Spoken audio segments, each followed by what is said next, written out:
Racing isn't easy, but experiencing it is. iRacing puts you in the driver's seat with the industry's leading sim racing game. Drive on laser scan replicas of the greatest racing circuits from around the world.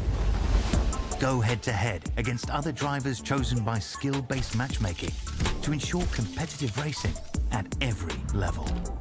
Compete across all your favorite series. In officially licensed cars, engineered to deliver the most accurate driving experience possible.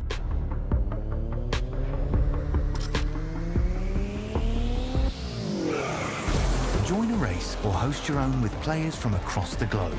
Race against the computer or in a league with friends. Feel the thrill behind the wheel. Visit iRacing.com.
"26 of the best open-wheel drivers in sim racing come together to compete for the Grand Prix Turn Racing iRacing Series Championship and the $10,000 grand prize that comes along with it.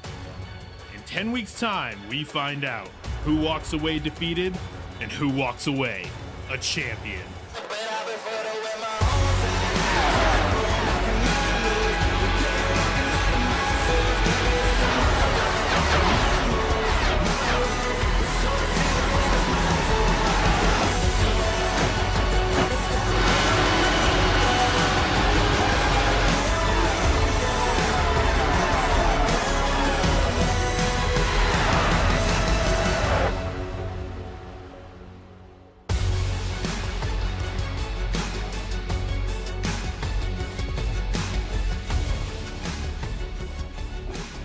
The gauntlet has been thrown down. Of 26 drivers who look to climb on top of the mountain, they have got themselves down to 4. Long Pond, Pennsylvania is the penultimate stop in the race towards the Temple of Speed, and the tricky triangle must be traversed if you want to find yourself a champion. It is all on the line here with the Grand Prix Turn Racing iRacing Series. My name's Jake Sperry. Joined alongside with me today is Kenneth Bueno and Peter Mackay. Peter, it's a must-win race for 3 drivers here today. Jarl Tyen, David Toth, and Marcos Nunez. They know they must beat Przemysław Lemonek here today, and by enough to keep the title alive with Monza on the horizon 1 week from today.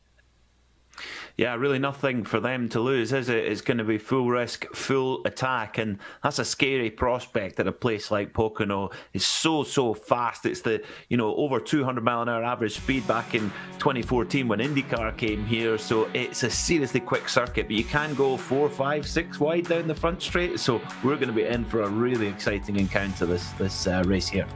We absolutely are, and Kenneth, it's oval racing. This is the circuit that brings magic. It is absolutely fantastic, and every single opportunity is there. We've had 6 different race winners in the first 8 rounds. This so easily could be 7 out of 9. It could open that opportunity for drivers who have maybe struggled all season long to finally break through and get their first win. And Pocono is our second and last oval of the season. We've mentioned so much in this series this year about well-roundedness, how you can handle any challenge to be the best and to be a champion at the end of 2023. This one might be one of the final tests. A tricky triangle in Pocono might open the door for many, might be the downfall of some others. And let's talk about the championship, because the gap is simple. 26 points for a win plus a bonus point for the fastest lap. Lemonec ahead by 27 over David Toth. The aim of the game is simple. Finish above those drivers second, third and fourth here today, and championship is secured. But there are many drivers who are out there bounty hunting and have their own thoughts in mind here, Peter, especially 5th, 6th and 7th. That gap is just 2 points between those three. Yeah, and I think the further down the field you go, it's just it's an all-out attack. It's go for the win and nothing else. And when we come down into the last few laps here at Pocono, it gets so frantic. So yeah, expect a lot of risks to be taken, and it's going to be perilous for those in the championship chase. It will be, and what a circuit here. We find ourselves with 3 turns on this track, each with progressively less banking that goes through. And what a race it was, of course, in the qualifying series. It came down to the final corner. Will it, Kenneth, happen again today? It probably will. When you've got a long straightaway like this here at Pocono, when you've got a track built this large and specifically built at the time for open wheel racing when it opened back in 1968, this is going to be a prime track for a lot of crazy racing, maybe 3, 4, 5 wide, and the banking in each corner is very interesting as well. These teams have to set up for a 3-headed monster. 14 degrees modeled after Trenton for turn 1, 9 degrees modeled after the tunnel turn at IMS, just a tunnel turn here, 6 degrees in turn 3, a very low bank, long corner to bring you back to the start-finish line modeled after Milwaukee. So this track has 3 different parts of it that you have to keep in mind as a driver. Perfect challenge for the last oval race of the season.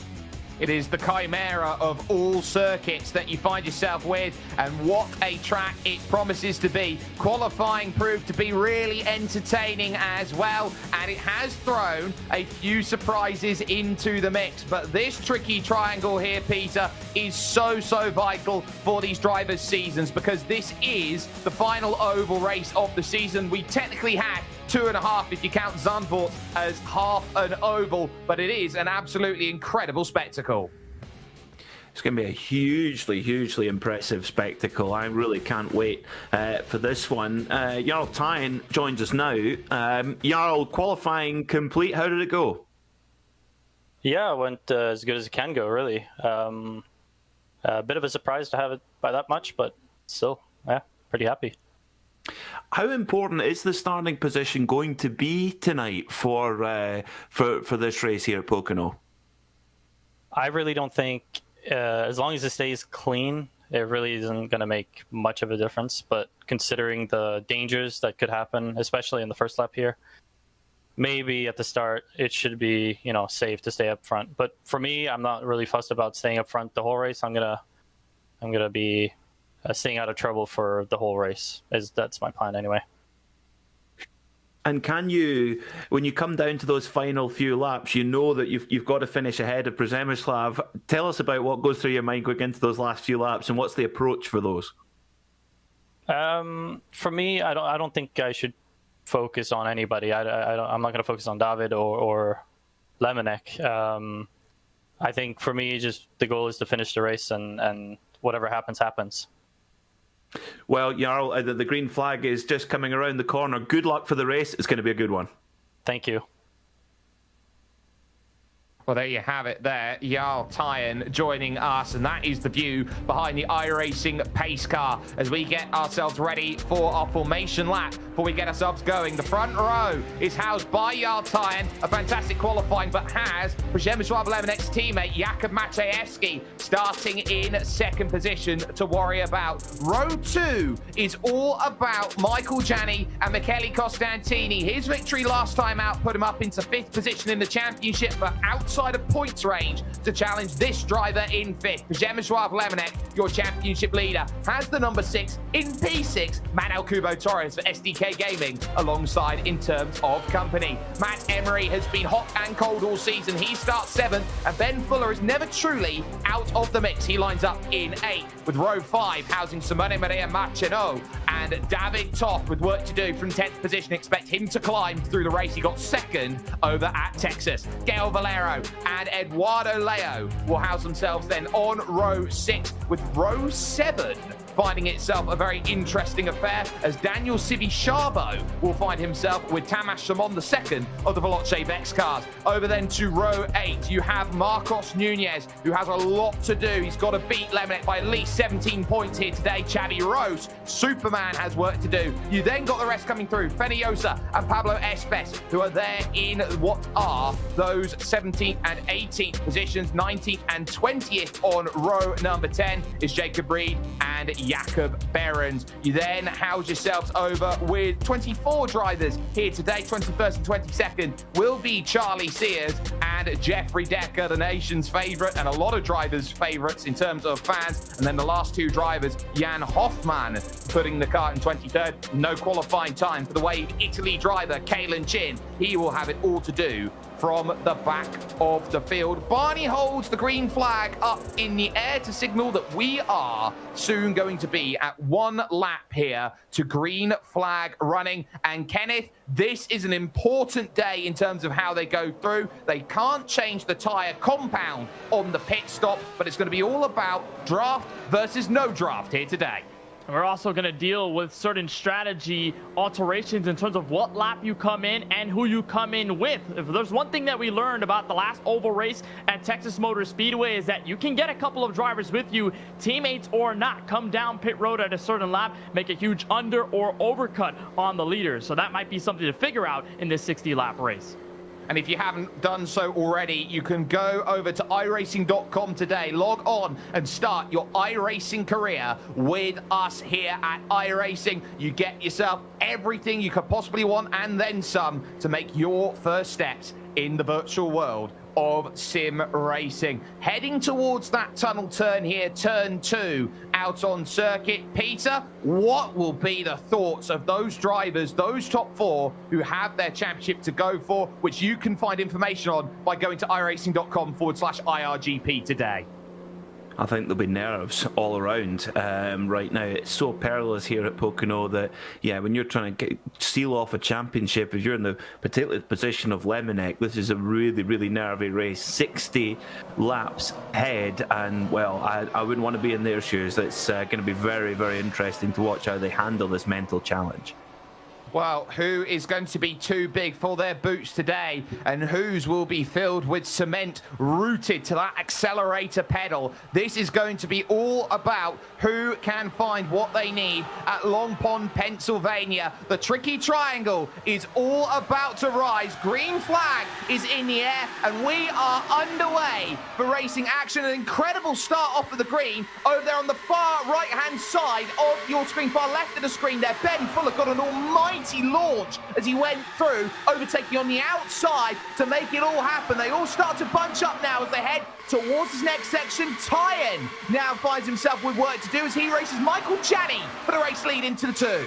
And they stacked up there, Jake, out of turn 1. They almost got into the outside wall, and they do not want to be side by side. In terms of avoiding contact, want to make sure they survive at least the opening lap of this race. But already, Jarl Tyen, Michael Janney, both of them getting a little physical there for the first spot on the racetrack. They seem to settle it out nicely at the exit of turn 3. Most of the field single file. First battle inside the top 10. Yeah, they're now starting to scrabble about for position. That serpentine starting to form as everybody tries to break draft from everyone else and follows in that almighty track. Now, the key here today, Peter, is going to be weather. Winds are gusting east-southeast, which is effectively making the tunnel turn a tailwind. Yeah, and you've really got to be aware of that and keep that in mind as the race progresses. So easy to forget about that impact. But one of the big talking points throughout this race is going to be fuel. We've seen that before when we've seen other series come here. Yeah, you really got to use that draft of the car ahead of you to great effect. And you'll hear a lot of drivers lifting and coasting, trying to keep that fuel usage down. There is Przemysław Lemonek here, sat in 7th position at this moment in time, and he is looking left, he is looking right, up and down. He even grabs the arm of his chair, just trying to make sure he can relax a little bit as he goes through. He's just trying to make sure he can relax a little bit there as he runs in P7. But Lemonek has been the master of consistency over the last couple of races. You talk about the last 5 races in this series, 4 of them were a podium, including a podium last week at Red Bull Ring. Lemonek is just trying to coast as much as he can, sort of limit, I guess, the force feedback on his arms there. Jake making sure that it's a long race, just has to make sure that his arms can last a little longer. He is so cool when he's like that. On now, here comes the moves. Eduardo Leo now starting to make some progress, but he finds that he's getting freight trained. Everybody on the outside jumping to try and make that run. No room in the in for Ben Fuller on the outside, so he has to stay in line with Jakub Maciejewski waiting in the wings in 6th position. It's all about patience in these early laps. Nobody wants to throw this race away in the early stages. You can't win it here from lap 4, but my word, Peter, can you lose it? Oh, you bet you can. It can go wrong so quickly. Interesting there that Lemonek's got his teammate, or he did have his teammate Maciejewski ahead of him, but he's dropped a lot of positions there. Lemonek dropped 3 positions on that lap, now back into 10th position. So Lemonek, we saw how relaxed he was driving with one hand. I've never seen that before on onboard footage, but he's particularly relaxed so far in this race. Not in a hurry, clearly. No, he's definitely not. And there is Simone Maria Maceno, the man from San Cataldo, Sicily, who's seeing just how aggressive this group is. And Lemonek, I think, is eyeing saving himself in this race. He knows how important it is to bank a finish and get a ticket to the end. Big power move by Simone, trying to get some pressure going on the back of the group here on Daniel Sivishabo, looking over to the inside. In front of him, you've got Maciejewski and Manuel Kubo Torres out there in a scrap at the moment, but cross the beams wide, don't we? Here comes the Hungarian looking to try and make some progress. There's an absolute brawl here, Jake, in the middle of this top 10 and make it almost 3 wide there as here comes Marcino with a move on the inside for turn 3. He's going to dive it underneath Sivishabo and Manuel Kubo Torres and a bit of Jakub Maciejewski and almost got him at the exit of turn 3, but Marcino is wasting absolutely no time. I think that's exactly what you noted there, Sperry, that in terms of Lemonek's chances, he wants to stay out of this. He wants to survive.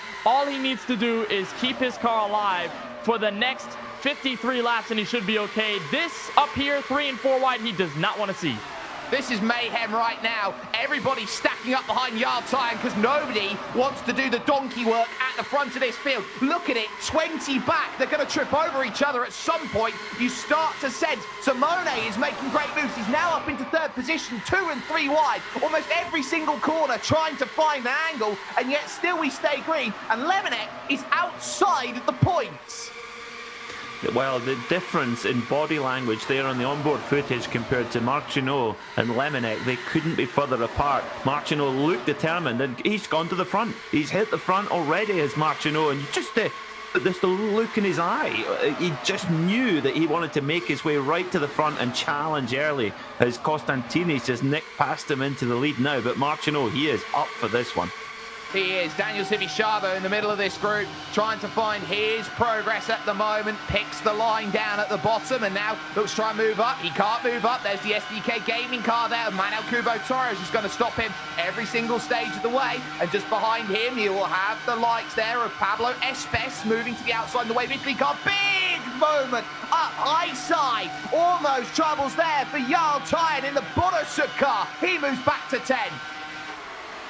And it looked like it was a wiggle there entering the corner as the driver behind made contact with him. That was one of the Apex Racing machines. I believe that might have been Ben Fuller who got into him. It was. So Tyen moves up the racetrack. He gets unsettled. He's sufficiently survives at this moment just outside of the top 10. But it is getting massively dangerous. And for Tyen, he needs to make sure that he stays alive in this group. He's one of those drivers still eligible to get the championship this year. And that was a huge scare as Ben Fuller made that dive in turn 1.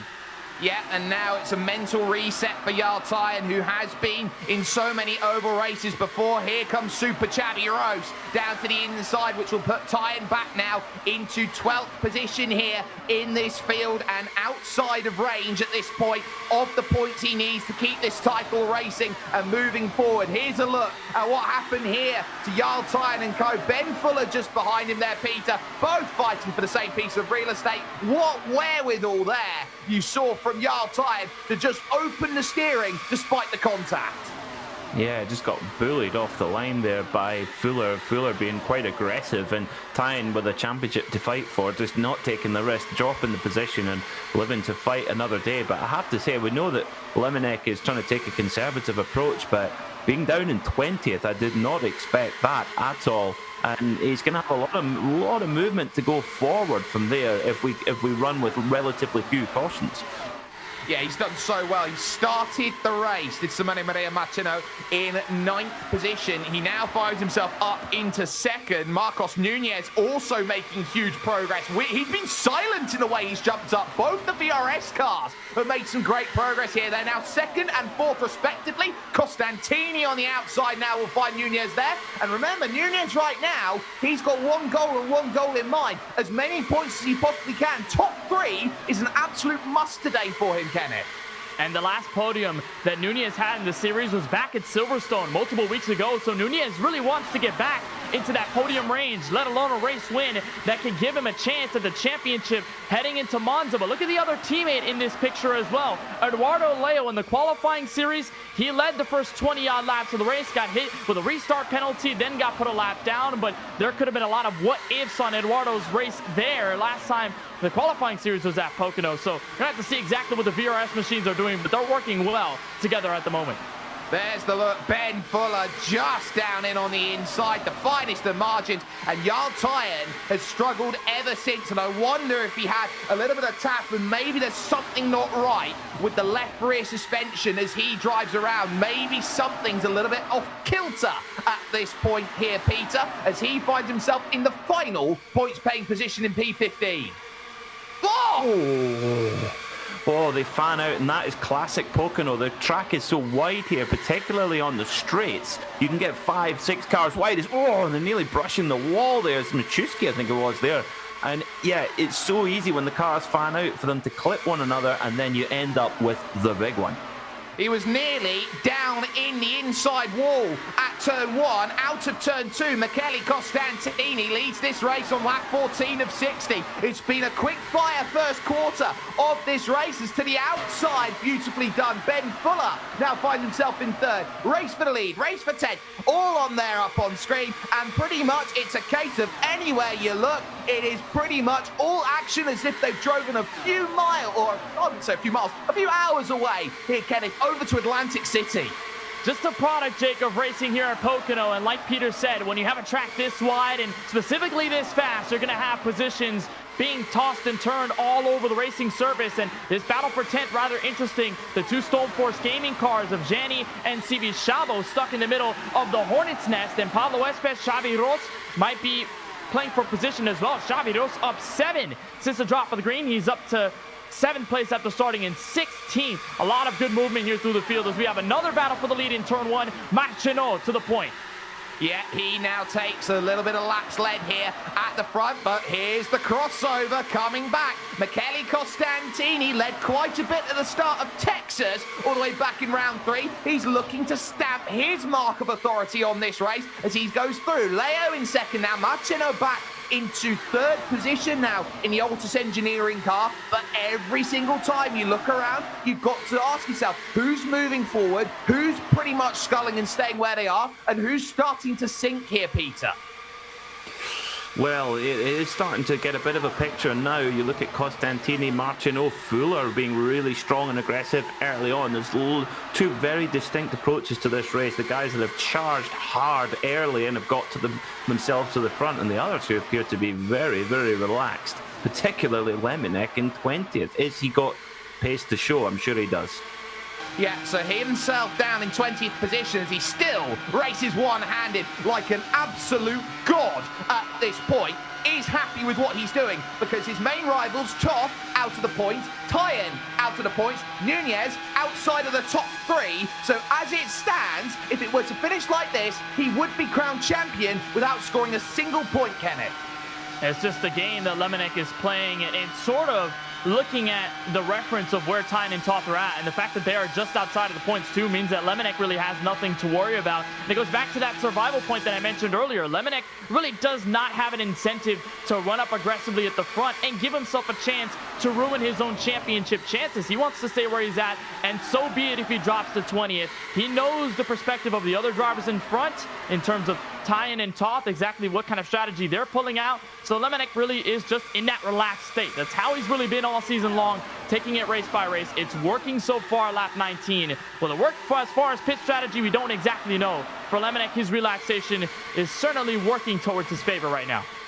Look, there's 20 drivers in this front group. Lemonnick is P20 of them as Marcos Nunez makes the pass that puts him up into 3rd position and would, at this point, extend the title fight over to Monza. Eduardo Leo, his teammate just in front of him in 2nd, and Simone Maria Maceno now at the point, and they are chopping and changing almost on every straight, doing all of the work, changing about, and the VRS cars here, if they can get onto the front of this group and work together, that's going to be really important for their fuel save game here, Peter.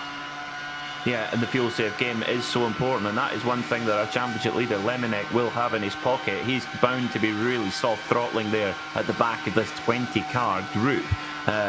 You need another 5 seconds going back to the second group led by Charlie Sears, but yeah, the fuel number is something that the drivers will be keeping an eye on lap by lap on the Delta. That Delta is going to be so important. Eduardo Leo is full of confidence, and he'll look behind him as Simone now will start to make a move. 3 wide at the front then for the race lead. Michele Costantini doesn't want to be away. The Italians came to play. 1, 2, and 3, all with fire and passion at the front. And look at the crossover there by Marceno. Made sure that Costantini had a little wide of an exit out of turn 1. Made that move back to the inside. Now the tunnel turn, the most narrow part here at Pocono, despite it being wide everywhere else. They're going to survive at this point, and the VRS cars are going to stay together. 3rd and 4th, looks like our first caution is out, and it appears Jakob Behrens is in trouble. Yeah, so Behrens out then of the race, finds himself in the barriers, and we have our first caution, a chance to breathe, and you would argue at this point it is just borderline in terms of whether you could make it from here on a tank of fuel or not, because it would be 37 laps. And look at that, head in hands as he finds himself there out of this race. Jakob Behrens is distraught at this point here, Peter. Yeah, he's absolutely crestfallen there.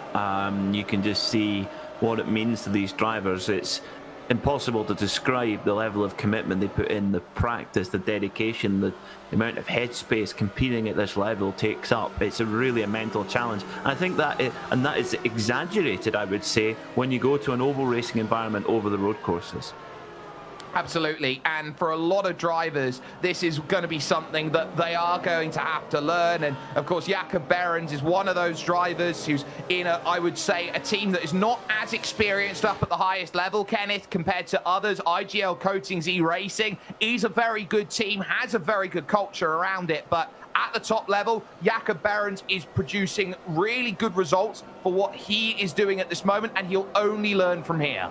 Of course, and it's only going to elevate him as a driver moving forward. I mean, the last 5 races, he's captured points, top 15 finishes in the last 5 events. I mean, it's certainly a testament to how much Behrens has been working over this series and how he's improved despite the early struggles in the first 3 rounds. Everything else has been point after point after point after point. So Behrens is certainly a tough break there, and it's the second oval race that he finds himself DNFing in. Just a little mistake entering turn 1 and just went around. But here are the leaders, Jake, entering pit road here at lap 22. It appears this is a consensus call. Nobody's going to stay out. Everyone is to the feeding zoo. One will. Jan Hoffmann for Vortex Sim Racing is going to stay out and claim the race lead and some laps led. The man from Stralsund in Germany will put himself at the front, and Vortex have such a long, illustrious history when it comes to racing on iRacing, especially, Peter, on the ovals. Well, it's an interesting call here. Hoffman, you would have to think, is banking on there being a yellow almost straight after the green flag. And, well, definitely one cliche that us commentators are definitely guilty of is the cautions breed cautions. And it's a cliche because it's true, it happens. And, you know, that's what Hoffman's throwing the dice on here. He's hoping if there's a caution, then he'll be able to go and get his stop and he'll get a little bit of an advantage. But we'll see. I tell you what, I've just seen something so interesting off of Jarl Tayen. He's just said he's got 3 minutes worth of optional damage. Let's take a look, though, at what brought the caution out. And we'll talk about Jarl Tayen in a moment here because he goes down low here. This is in the second group, down to the inside. And the back just says no, Kenneth. And you know what I mentioned earlier about this car being a little tougher to set up than others just because you have 3 separate corners that all have a different feel, all have a different size, all have a different banking to them. You have to set up accordingly, and sometimes you could do well in 2 and 3, but if turn 1 strikes you at the worst moment, then that's exactly what happens. Just the car getting loose, snapping out of control, and by that point you go up the hill. There's not much you could do, just a slap to the outside wall, and that's already suspension damage enough to take you out of the race. So a tough situation there for Barons, who is just trying to hold on in the strategy, and we'll see exactly what exactly might face the other field, the rest of the field here, with the setup and maybe with the corners, how dangerous they can be. Well, in comes one Mr. Jan Hoffman, but let's take ourselves back to Texas Motor Speedway, the opening oval race of the season, and it was very similar in terms of when the first caution came out. It was always going to be a scrap that they had around here, Peter, but the key was going to be that it pretty much brought itself into about 8 laps ago. Look at that save, by the way, by one of the SDK gaming cars after the contact with Xabi Rose.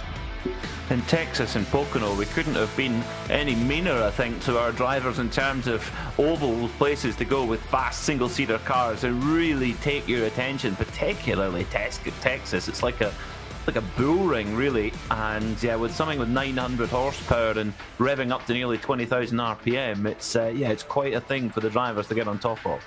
Absolutely. If your name was Jacob or Jakob, it was not your day at Texas Motor Speedway. It was all about strategy to leapfrog in front. That secondary group did so well. Jump forward and look at that. The widest car in Fort Worth, Florian Lebigra, getting his second race win of the season at that point. That's what they're racing for here today, though, Kenneth, here. $10,000 for the winner of the series overall, but the bounty payouts, $300 per race win.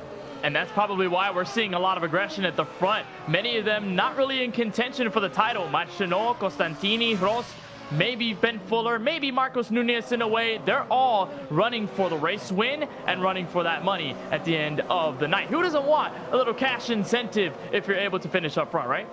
Absolutely. The lights are off, though, on top of the iRacing first safety car at this point in time. It will take a dive down into the pits. When we get back underway, we will have 36 laps of racing to go, and they are going to be absolutely on the edge of the fuel limit as they go through. So watch nobody want to lead this race. It's currently Simone Maria Marcinot who will lead themselves over towards the green flag and get themselves underway. Big launch down to the bottom is already going to cause some troubles, and 2 drivers have got a black flag. Matt Emery and Jan Hoffman have been given penalties for jumping the start. Wow, that's really, really careless at this level, and yeah, that will ruin the race for both of those drivers. Now, you got to think that all of the drivers will be hoping for another caution, because that will mean they can get home clean on on no stops left from now. But if we stay green, you better hope that you've been doing the fuel save, otherwise you're going to run out of fuel. Some brilliant launches off the start from Costantini and Marcinot. They were able to gain about 7/10 of a second here on Marcos Nunez in third position, who will now have to hold the way to the world behind as Super Xabi Rose, who did so well in the pit stop cycle, now gets the move done on the outside of Ben Fuller, but it's not secured heading to the tunnel turn. And Ross had the fastest stop out of anyone in the top 5, 6.7 seconds for car number 04. So for Ross there, certainly helped him with track position He's going to try to catch up here to Nunez. And in key, this is going to be here to work together to catch up to Costantini and Marcino. They probably have that plan in the bag, saying, if we launch nicely on this restart, we're going to break the draft from everybody third on back. We won't have to deal with that overwhelming pressure behind them, as it looks like we did confirm there with Matt Emery does have that penalty. He will have to come down pit road. He's buried in 14th. While that happened, there was also an incident at the back between Charles Sears and Jeffrey Decker. Both those drivers have taken each other out of the race. We stay green, though, here at Pocono, and it's Costantini leading the group right now. 1, 2, 3, 4, and 5, but Simone makes the move and decides to dive through, and he'll bring Marcos Nunez in the virtual racing school car along with. Can't quite get the run out of 4. Fantastic dicing amongst this group as Matt Emery comes in to serve his penalty, and that will drop him off the leading group, and he's just got to hope he gets another caution and can get back in the bunch again. Well, let's see here. So this is what happens. So they all check up and everybody dives through, and Emery jumps, gets a great start, but remember, he passes underneath. You can't pass underneath, you need to pass over the top, Kenneth. Yeah, it's a big no-no if you go onto the drivers before you cross the start-finish line. And understand definitely the mentality of Emery, saying these guys are all checking up. They're going to limit me if I have to slow down, so I'm just going to take advantage of what I have. But you can't do that on iRacing. That's against the rules, so he is going to get penalized for that. And that little mistake is possibly going to take Emery out of contention of a race win. But they did certainly stack up, and with single-file restarts, you get one driver who gets a little hiccup, Jake, onto the start, everybody behind you is going to suffer the wave and the effect. Absolutely. The consequence of one is the consequence of everyone behind you, and that's why restarts are so crucial, and how many cycles go into the heat of these tyres as they push forward. 32 laps to go. We're almost at the halfway stage. Marcos Nunez here leads this race outright at this moment, and he is absolutely loving it. He hasn't got a race win so far this season. He tries to break Simone away. Chabi Rose having none of it, stays in the line as everyone pretty much single file at this moment in time rushes into one.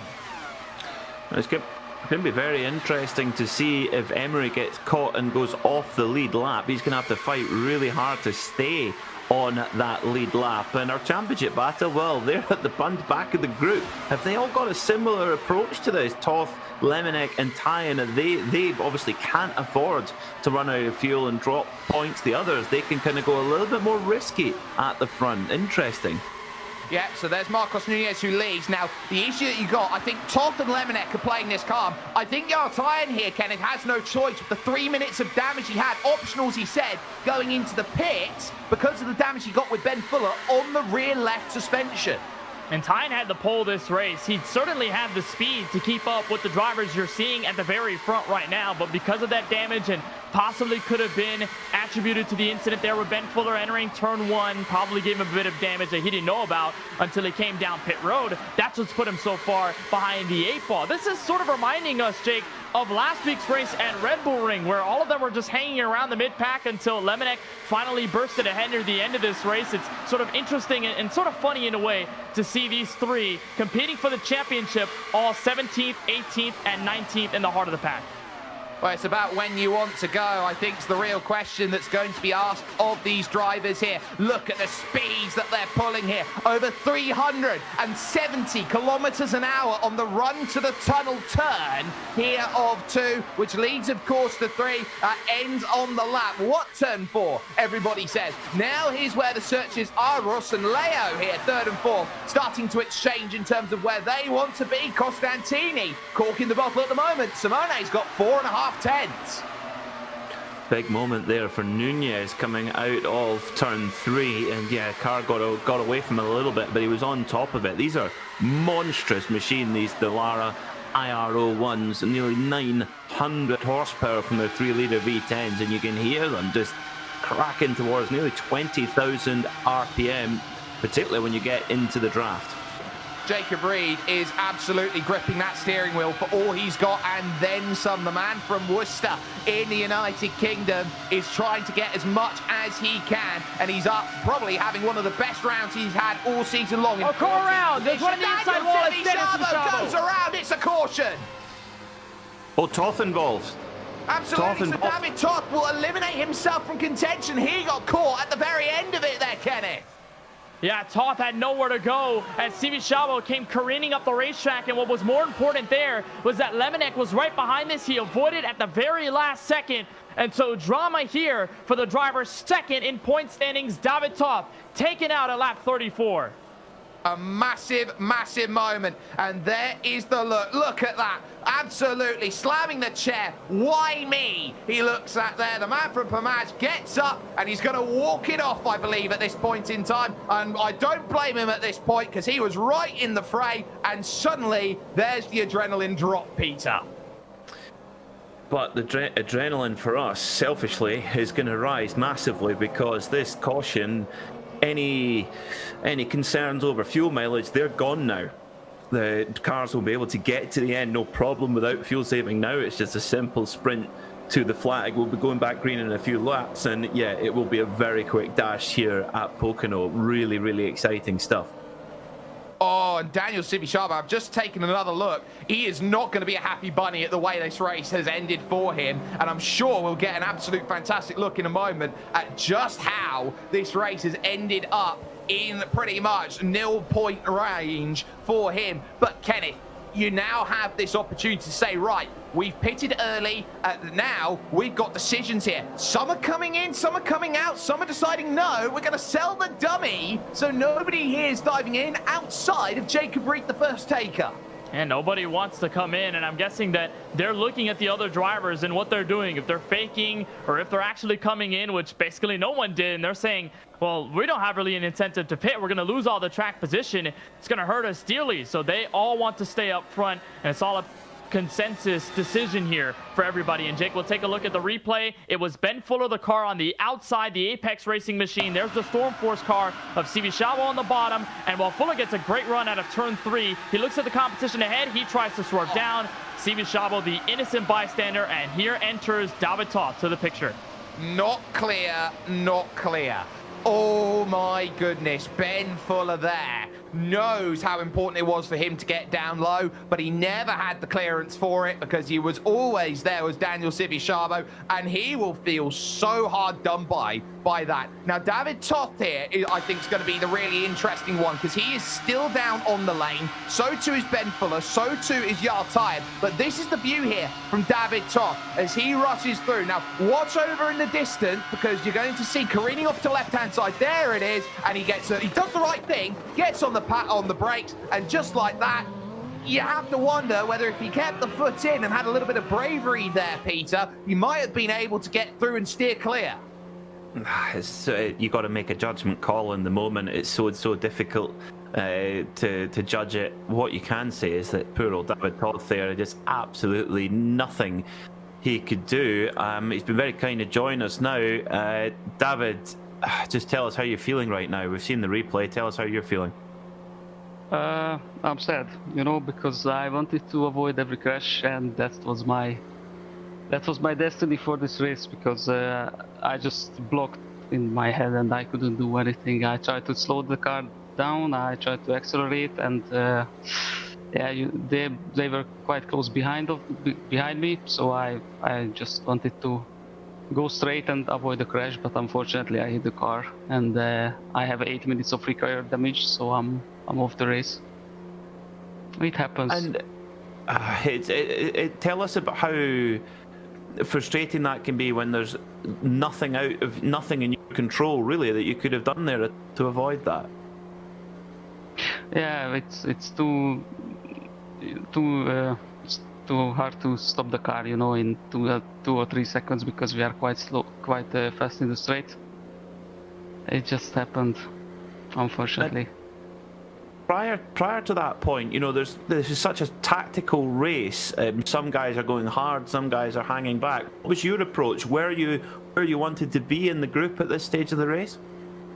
Yeah, I tried to fuel save because it was on the edge to make it from this point. So I wanted to save fuel and avoid every mess. Yeah, it just didn't work out this time. Well, we're really sorry, David. It's so unlucky, but you've charged hard, and we wish you best of luck at Monza. Thank you.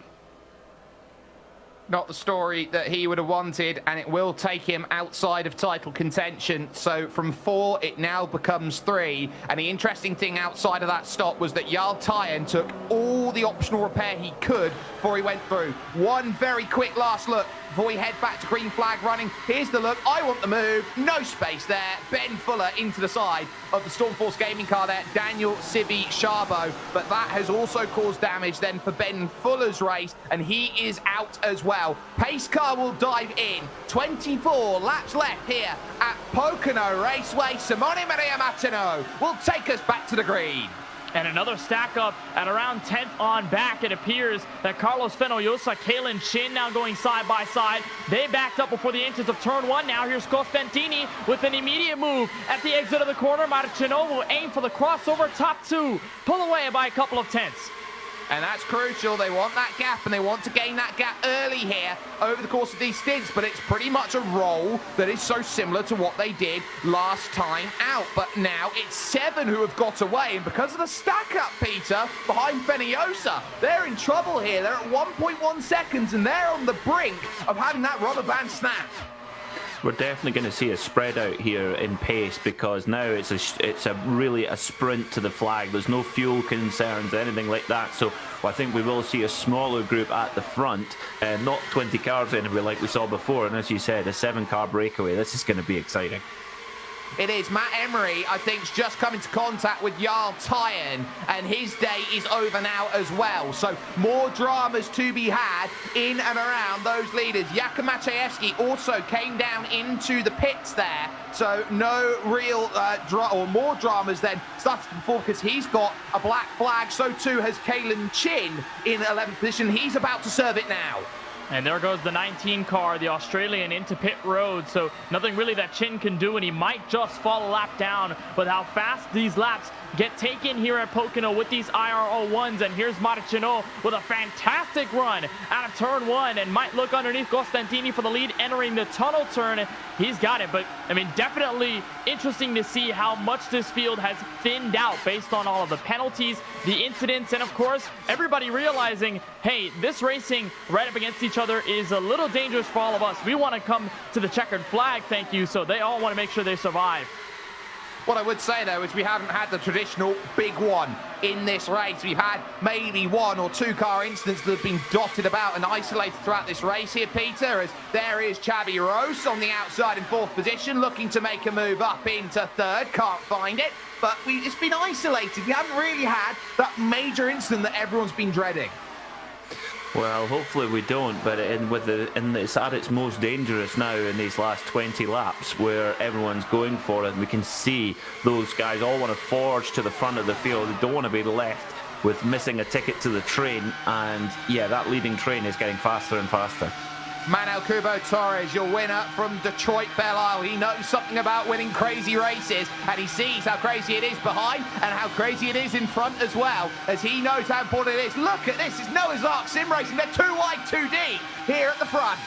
And you see Pablo Estes making a dive in the entrance of turn 1. He goes on the outside of Eduardo Leosa, making about 4 cars side by side. Torres is just trying to make sure he finds his proper line in all of this. And you got to make sure as well, Jake, that you escape all the dirty air when you're right behind a car in front. You are going to get a wave of understeer just because the air is going to be so turbulent from the car right in front. So you got to make sure that you get some clean air. So you're seeing a lot of different lines being tested here. 19 to go from Pocono. And on that high line, it's Michele Costantini, who has spent most of the time at the front of this field, leading it almost 3 wide as Xabi Rose, the live wire that he is up on the high side as they deal through. Small defences being taken at every single pivot point. Heading to the tunnel turn, 6 to the dance as they now start to slide on through. And every position now matters here. Pivot to the inside this time from Simone. He'll move to 2nd, he'll move to the point. Love the swagger from Martino as well. So aggressive, fantastic to watch. But Costantini is not going to let him have it. Well, we said that you could get 36 laps in the draft. Well, that last caution really put paid to any fuel worries. This is just a straight dogfight. It will be, and I think that's what's in the mind, the fact they've had 2 cautions to save that fuel and that margin. This is where they now have the ability to use that, and they won't be so afraid to be on the front. But if you are on the front, you still have to be a little bit cautious. Big wiggles out there. It's going to make everybody a little bit nervous here heading through 3, looking for opportunities at this moment in time. It's at this stage here, between 18 and 10, you pretty much have to start thinking about where are you going to pick your move, Kenneth. And what position are you going to be when you make that strike? Because like we saw in the qualifying series a couple of months ago, if you're the race leader or even second, third, fourth, fifth, it will not matter. You could be the 10th car in line and still somehow surge in the last 2 laps to get the victory. Nobody is safe wherever you are. So it's all about proper positioning and just trying to build up the runs at the right time. Back straightaway, front straightaway, perfect chances to make a pass happen entering a corner. So you got to make sure, where am I in relative to everyone else? How big of a run do I have? What am I going to do with it? And especially as well, what drivers am I going to work with until that white flag waves? So the 2 key drivers to keep an eye out on are the 3 and the 7 in this race. They are Marcos Nunez and they are Jarl Tyen. Nunez dancing around here third, and there is Jarl Tyen. After all the damage repair, he is right on the back of this group, and he will want to get maybe about 3 or 4 positions here, Peter. That will put him in the range to take this to the Temple of Speed, the Autodromo Nazionale Monza. Yeah, he's just got to fight with all he's got here as well. Even though the car is a little bit wounded, it's all attack now for the next 16 laps. There's no point going to bed tonight thinking shoulda, woulda, coulda. Go for it. Why not? Well, you've got to go for it, but look at them at the front here as they now start to tangle about. Michele Costantini wants some time at the front. He'll take the lead over Xabi Rose, who has the fastest lap bonus point, which is worth 1 championship point at the end of the race. No matter where you find yourself, he'll move back to the inside at the tunnel turn, and he'll get the move sorted here as they dance it about for second. And also you see that Marcos Nunez and Eduardo Leo, they're not really pulling any punches right now. They're just holding back from where they are, just sort of hanging around in the top 5, and sort of seems to be what Nunez and Leo want to do. But now we're 3 wide again for the race lead. Ross gets jumped by Marcinot and Costantini. Now comes Nunez to look for third.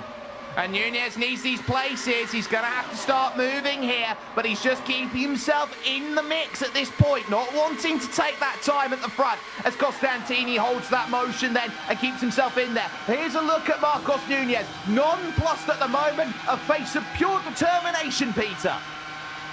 Yeah, looking very relaxed as Nunez, and who knows, kind of begins to win to keep himself in the any kind of a hunt for the championship with 14 to go. It's win or bin really for him.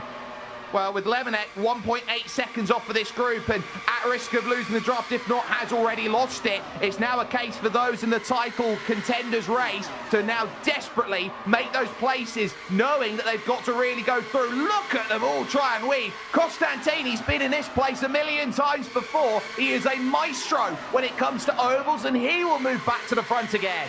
He'll be the first driver looking for 2 wins in a row this season. Jake, it's been rather tough to come by with all of the different winners we've seen this season. But Costantini, despite losing his teammate Fuller, hasn't really lacked in self-support. He goes right to the inside of Marcinot. Look at the race lead this time, 12 to go. But this is all for looks, Jake. This is not going to matter until we get that white flag. It's all about where you put your car in relative to everyone else. And Costantini's in the catbird seat. Has to be really careful.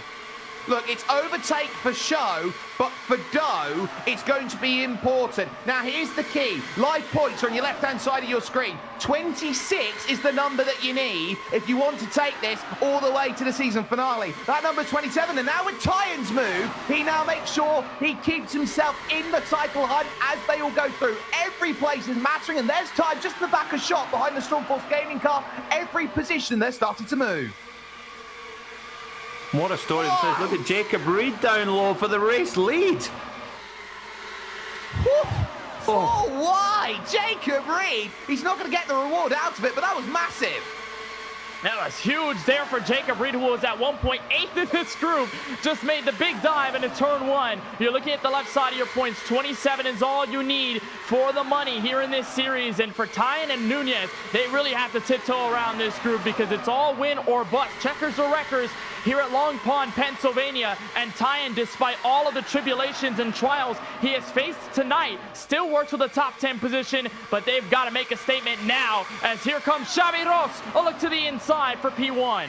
With 10 laps to go, Xavi Roche now will take his stint at the front of this group, and everybody is starting to move about. Find those places, find those points that are so very vital here on that top line, looking for every single opportunity. This is all about who can get into the wheel tracks of the car in front. This is very much a case of they're not going to be running grooves here today, Peter. They're going to be running for, can I get behind the one driver at the front? And that is the race.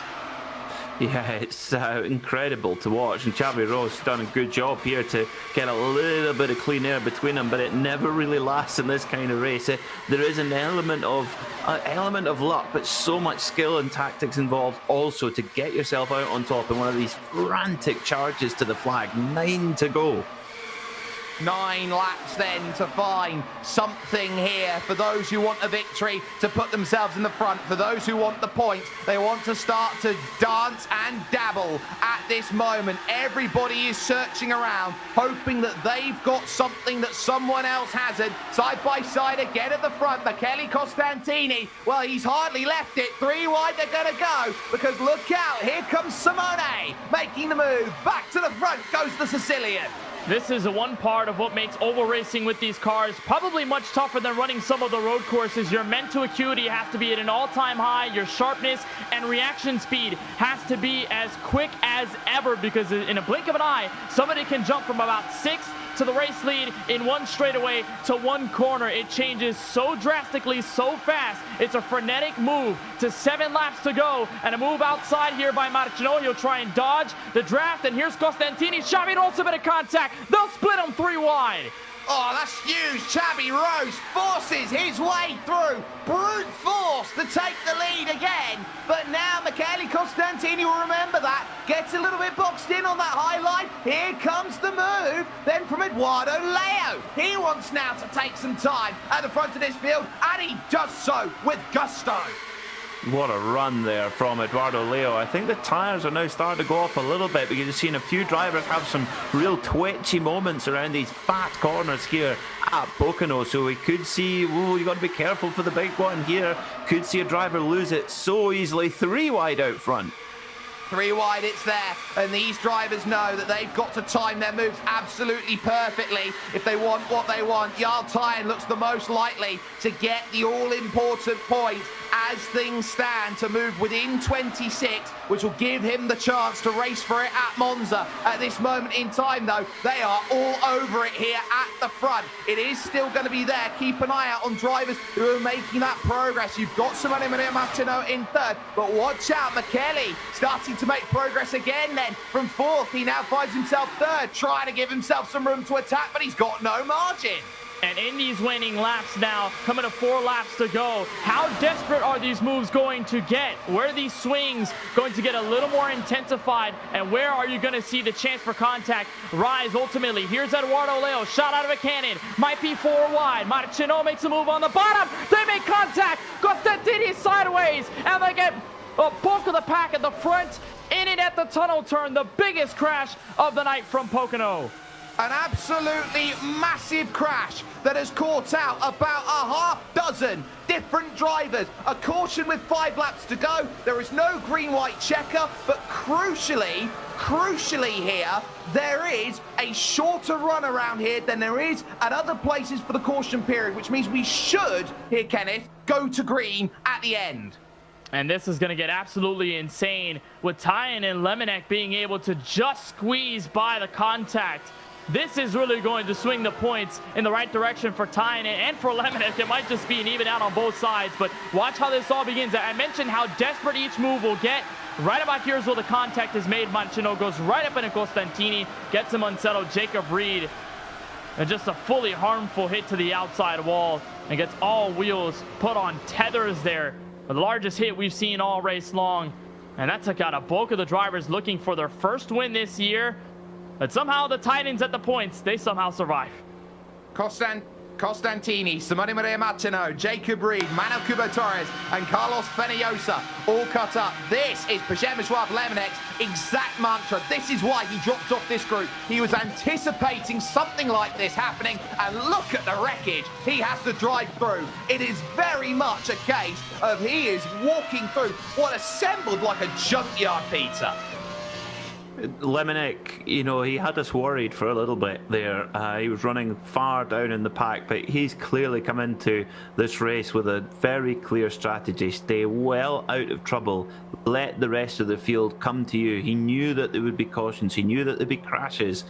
But that must be hard to keep telling yourself that when you're running in P nowhere and scoring no points and your rivals are up ahead. But he just stuck to it as, oh, pit lane's getting a bit busy.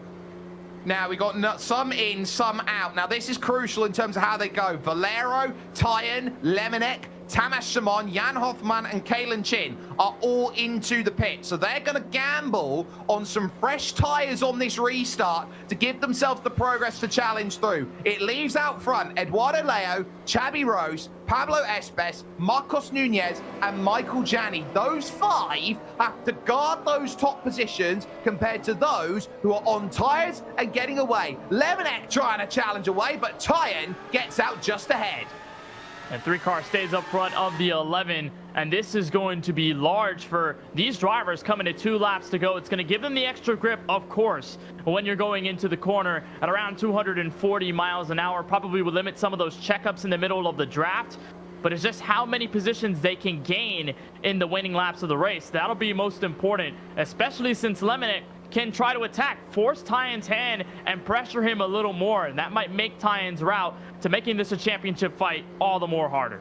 Well, Jarl Tyen has to outscore Przemysław Lemonek here by 5 points to keep his championship alive. Marcos Nunez, who's in 4th, has to outscore by 17 at this point. So this is going to be crucial in terms of how they go through. We are going to put ourselves then through into a stage where we are going to try and get this done the best way that we possibly can. And Peter, this is now all pretty much everybody sitting and going, right, we've got to do our level best.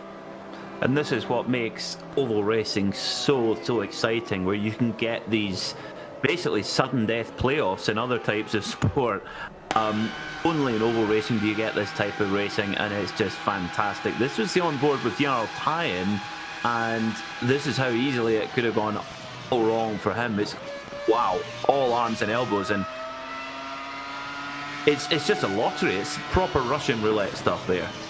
Tell you what, he gambled brilliantly there, went down onto the apron to try and avoid it. That's where the experience came into play, and he would have had a little bit of help from his spotter Michael Overbay telling him get down, get down, get down, and he very much managed that as they go through. Now you see that counter, it's gone to 3 laps to go, even though we're on lap 59 of this race here, Kenneth. It means we're in green-white checker mode.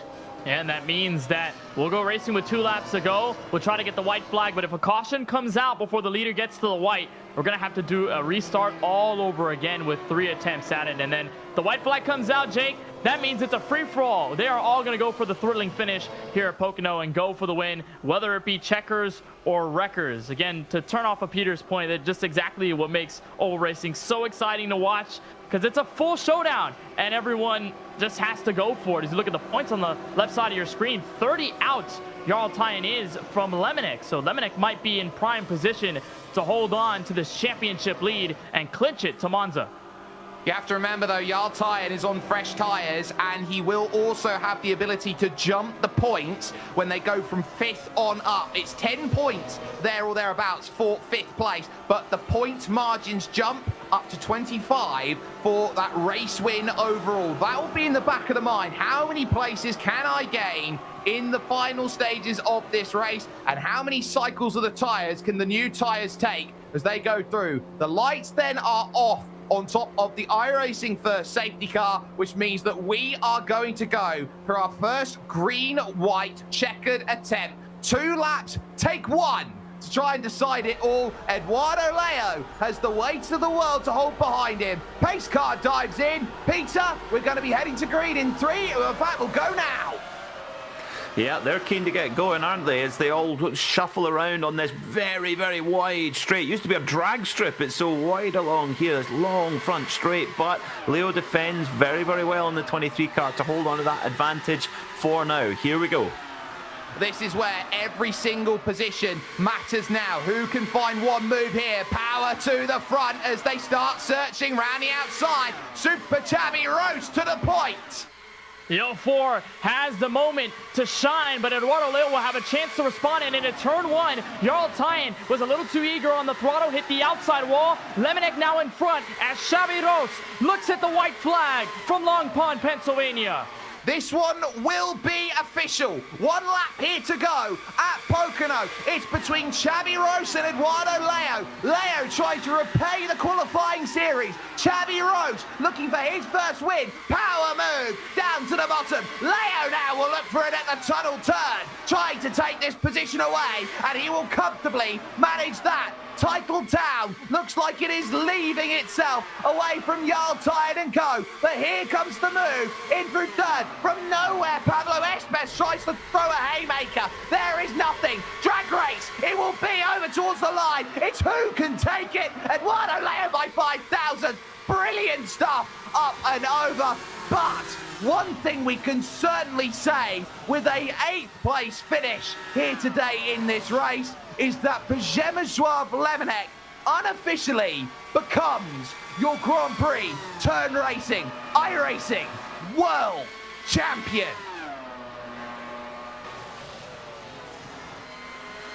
Absolutely incredible. And to consider today how patient he was through this race, Peter, he drove half that race with one hand on the steering wheel. Remarkable champion's drive there. He had to be so disciplined. He had to keep talking to that devil on the shoulder saying, no, I know you want me to go faster, but I can't. I've got a job to do. And he has done that job all season long. It's been a chaotic season here in this Turn GP series, and he's really a deserving champion. Fantastic. Double Doughy's out in force. 1 for the winner of the race, 1 for the winner of the championship. And that means it is all wrapped up with a race to spare. The Temple of Speed will, Kenneth, be a crowning ceremony. It will not have to be a situation where Lemonek has to constantly be on pins and needles to wonder if he's got enough to hold on to the championship. Now it's a week of celebration. Lemonek has done the hard work all season long. He's taken it race by race, and it's the collectiveness out of Lemonek throughout the entire year to give him this championship. And what a moment for Eduardo Leo, being able to take away his 2nd win of the year and grabbing a win, Jake, that eluded him for a while after being penalized while leading in the qualifying series.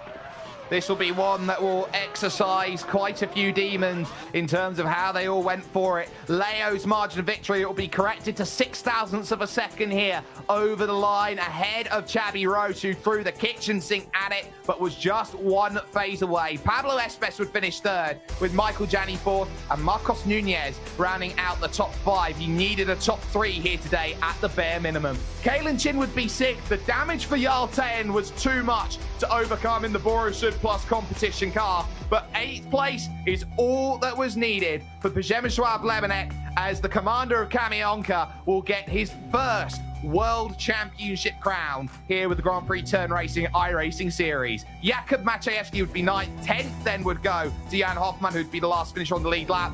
And from there, it's a graveyard. Almost everybody getting caught out with 5 laps to go. Costantini and Simone Maria Maceno sending the fireworks going. David Toff unable to avoid a driver on the next page in Daniel Sivi-Chavo. Ben Fuller, the catalyst for that. And ultimately, it has been a day that a number of drivers wanted to forget. But there are going to be 2 drivers who are going to be over the moon. One with a race victory, one with a title in the back pocket with a round to spare. We're going to jump over and get a chance to chat with some of these drivers. Kenneth Bueno is stood by with your race winner, Eduardo Leo. Now, 2-time race winner this season, Eduardo Leo. And Eduardo, I have to imagine that memories certainly came back up after the qualifying series race where you led around 20-odd laps. You had a restart penalty that took you out of it. How satisfying does a win like this feel after what happened just a couple of months ago at this very track? Yeah, you're absolutely right. Honestly, lessons are learned when you do mistakes, and this was definitely the case. It was a very similar scenario to what happened in the qualifying series with an early caution, but the race was so difficult. Draft was always there, and the train was massive. So sometimes you were P1, P2, P3, sometimes you were P7. You need to stay in the front and try to keep the position in case of a caution that happened. And I was very, very lucky to be P1 in the time of the caution. But honestly, yeah, it all came down to that. Over races sometimes are about luck. So I guess I was lucky this time and I get this win. I'm very happy.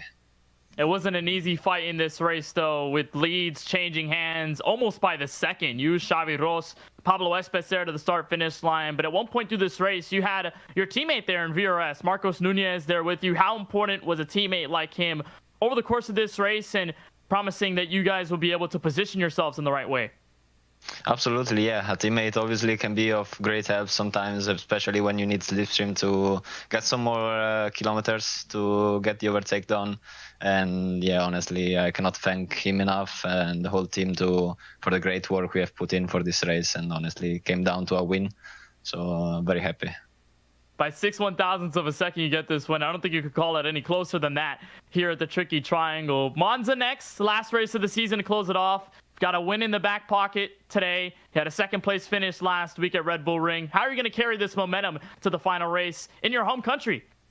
Yeah, absolutely. Confidence is skyrocket high, so I hope I can get the good result done in my home race. But honestly, it's going to be another very difficult race because obviously King of Straights. So it's going to be hard once again, but we hope to get a good result in and hopefully jump a bit up in the standings. Well, I can hear the Sim Racing fans cheering all the way from Monza. They're excited for you here, Eduardo. Big win today from Pocono. Congratulations on the win. We'll see you next week in the finale. Thank you, guys. See you next week. So we'll head to the second-place finisher tonight. That is Xavi Ros, the Spaniard here who comes home in P2. And Xavi, what an unbelievable race. Just tell us what you may have missed there, anything that you thought could propel you to the race victory in the final laps. I don't know. It was pretty close. That small difference is a pure lottery. I mean, it's just millimeters of difference in one lane to another can give you the win or not. So yeah, I'm pretty happy with the result. Yeah, nothing more I can claim for this race. But regardless, it's your best finish of the year. Now we move forward to Monza, final race of the season. How are you going to bring that momentum over there?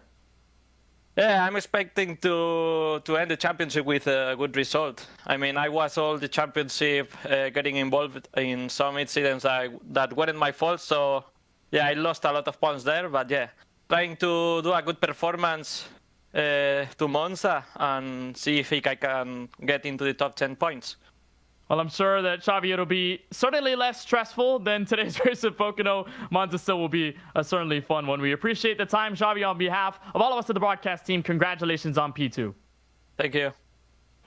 So that is Xavi Ros, who ends up with a second-place finish. We'll talk to the last podium finisher in this event, Pablo Espes, in the 5. And for Wave Italy, a big race for you, Pablo.